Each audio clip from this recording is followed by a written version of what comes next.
السلام علیکم ورحمۃ اللہ وبرکاتہ۔ الحمد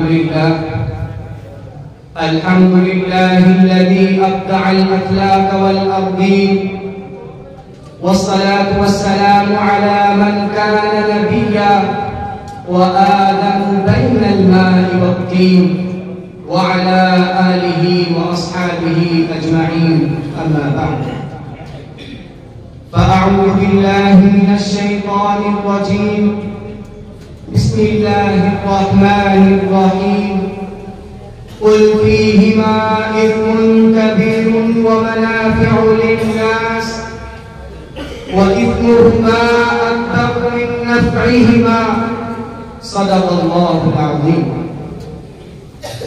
دعا تو دیتا ہے میرا موبائل بھی، لیکن دعا تو دیتا ہے میرا موبائل بھی، لیکن دعا کی دال پر فتحہ عین پر نقطہ لگا کر دیتا ہے۔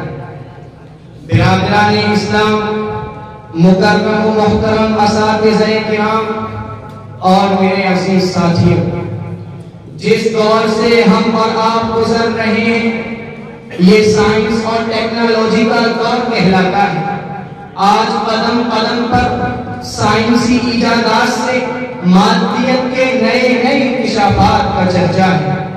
انسانیت کے دامن میں علم و دانش کی بھرپور تجلیاں ہیں۔ اس نے عقل انسانی کی گروہوں کو کھول دیا، جس کا نتیجہ یہ ہے کہ آج انسان ہواؤں کے دوش پر اڑ رہا ہے، فضاؤں میں اسٹیشن بنا رہا ہے، چاند پر کمندیں ڈال رہا ہے، سورج کی شعاعوں کو گرفتار کر رہا ہے، زمین کے پوشیدہ خزانے کو نکال رہا ہے، سمندروں کا سینہ چیر رہا ہے۔ غرض کہ سائنس اور ٹیکنالوجی نے اتنی ترقی کی جس کا تصور بھی نہیں کیا جا سکتا۔ لیکن سوال یہ ہے، کیا سائنسی ایجادات اسلام کے لیے چیلنج ہیں؟ کیا مذہب اسلام پر ان سے کوئی حرف آتا ہے؟ کیا آلات جدیدہ کے استعمال کا حل ہماری شریعت میں موجود نہیں؟ اگر ہے تو پھر مسلمان ان کا غلط استعمال کیوں کر رہا ہے؟ میں آلات جدیدہ اور موبائل کے استعمال کا مخالف نہیں ہوں، لیکن اتنا ضرور کہوں گا، اثمهما اکبر من نفعهما۔ ان کے منافع مسلم ہیں، پر ان کے ضرر کا بھی انکار نہیں کیا جا سکتا۔ آج جو دنیا میں عریانیت، فحاشی اور بے حیائی کا دور ہو رہا ہے، اس کی بنیادی وجہ انہی آلات جدیدہ کا فروغ ہے۔ شیطان انسان کے ہاتھ میں ٹی وی، موبائل، کمپیوٹر اور انٹرنیٹ کا ہتھیار دے کر مطمئن ہو گیا ہے۔ تجربہ اور تحقیق سے بآسانی اندازہ لگایا جا سکتا ہے کہ آج 70% سے زائد فحاشیاں محض اس بنیاد پر وقوع پذیر ہو رہی ہیں کہ آج باقاعدہ ٹی وی پر عریانیت، فحاشی، بے حیائی اور بے پردگی کی تعلیم دی جا رہی ہے۔ ہاں کہنے دیجئے، واٹس ایپ، فیس بک، ٹویٹر، یوٹیوب اور انسٹاگرام کے ذریعے تعلیم دی جا رہی ہے۔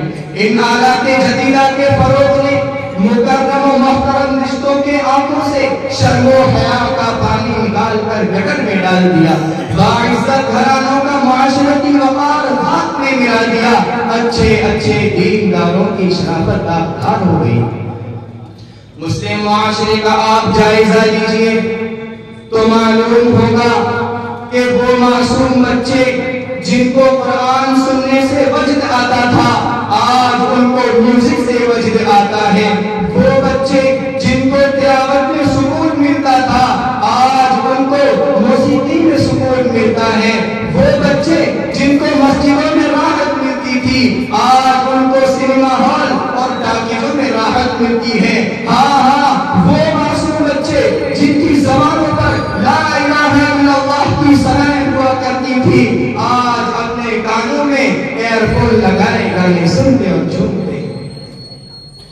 وہ اپنی ذات میں ایک کل کائنات تھا، کہ وہ اپنی ذات میں ایک کل کائنات تھا، دنیا کے ہر فریب سے ملوا دیا مجھے۔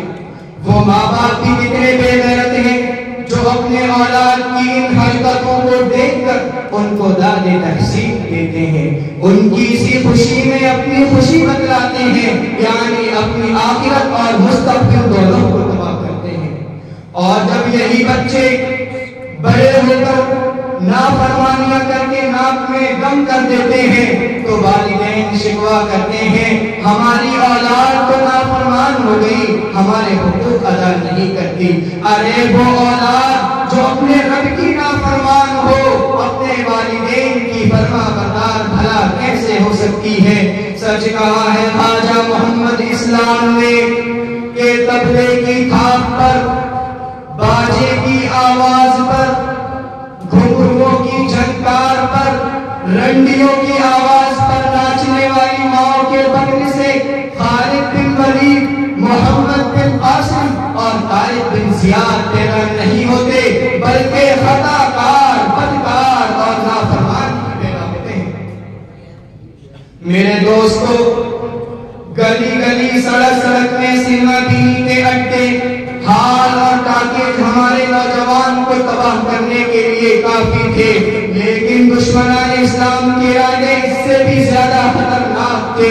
وہ چاہتے تھے کہ ہر گھر اور یاریاں تو فحاشی کا مرکز بن جائے، رشتوں کے تقدس کی پامالی ہو، بے حیائی کا چرچا عام ہو جائے، نہ بھائی بہنوں کا احترام رہے، نہ بیٹی بیوی کا امتیاز رہے، نہ باپ بیٹے کا فرق رہے۔ اس لیے انہوں نے ٹی وی، موبائل اور انٹرنیٹ کو ایجاد کر ڈالا۔ مسلمانوں، یہ سب یہودیوں کی سازشیں ہیں، ان سے آگاہ رہو، ان سے اجتناب کرو۔ روایت میں آتا ہے کہ میری امت بنی اسرائیل کے قدم بہ قدم چلے گی، حتیٰ کہ بنی اسرائیل میں اگر کسی نے اپنی ماں کے ساتھ اعلانیہ زنا کیا ہوگا تو میری امت میں بھی ایسے افراد پیدا ہوں گے، اور ایک دور آئے گا کہ لوگ اپنی ماں کے ساتھ اعلانیہ زنا کیا کریں گے، اور شاید وہ دور بھی آ چکا ہے، اعلانیہ نہ صحیح لیکن خفیہ طور پر تو ہو ہی رہا ہے۔ حال ہی کا واقعہ ہے کہ دہلی میں ایک باپ اپنی بیٹی کے ساتھ 2 سال سے غلط کاری کر رہا تھا اور منہ کالا کر رہا تھا۔ جب لڑکیاں عاجز ہو گئی تو اس نے راز کو فاش کر ڈالا۔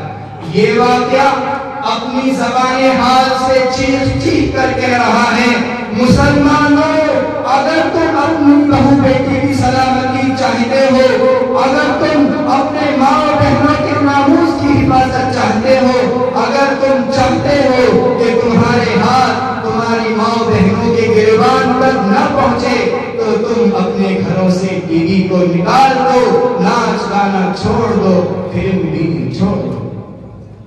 میرے عزیز ساتھیوں، ٹی وی، موبائل، انٹرنیٹ اور دیگر آلات جدیدہ کے وجود نے انسان کو حقیقی خوشی سے محروم کر دیا، دل کے چین کو چھین لیا، جسمانی تقاضوں کو پورا کیا، پر روح کو فاقے کی حالت میں چھوڑ دیا۔ آج پوری دنیا چین و سکون کی تلاش میں سرگرداں ہے۔ وہ یہ سمجھتی ہے کہ برہنہ تصویروں میں سکون مل جائے گا، ناچ گانے میں سکون مل جائے گا، رقص و ڈانس کی محفلوں میں سکون مل جائے گا، حسیناؤں کے پہلوؤں میں سکون مل جائے گا۔ الا بذکر اللہ تطمئن القلوب، سنو سنو قرآن کہتا ہے، جاؤ 5 اسٹار ہوٹلوں کے دھکے کھا لو، جاؤ مغرب کی گندی تہذیب کی طرح کپڑے اتار دو، جاؤ ان نوجوانوں کی طرح جانور بن جاؤ، جاؤ بازاروں میں زنا کرتے پھرو، پھر کہیں تمہیں سکون مل جائے تو مجھے رب کے نام چھوڑ دینا۔ الا بذکر اللہ تطمئن القلوب، اگر سکون کی تلاش ہے تو آؤ، رب کے دامن میں تمہیں سکون ملے گا۔ ٹی وی، موبائل، انٹرنیٹ اور دیگر آلات جدیدہ میں تمہیں ہرگز سکون نہیں مل سکتا۔ یہ آلات تمہارے جسم کو تو بنا سکتے ہیں پر تمہاری روح کو ہرگز زندہ نہیں کر سکتے۔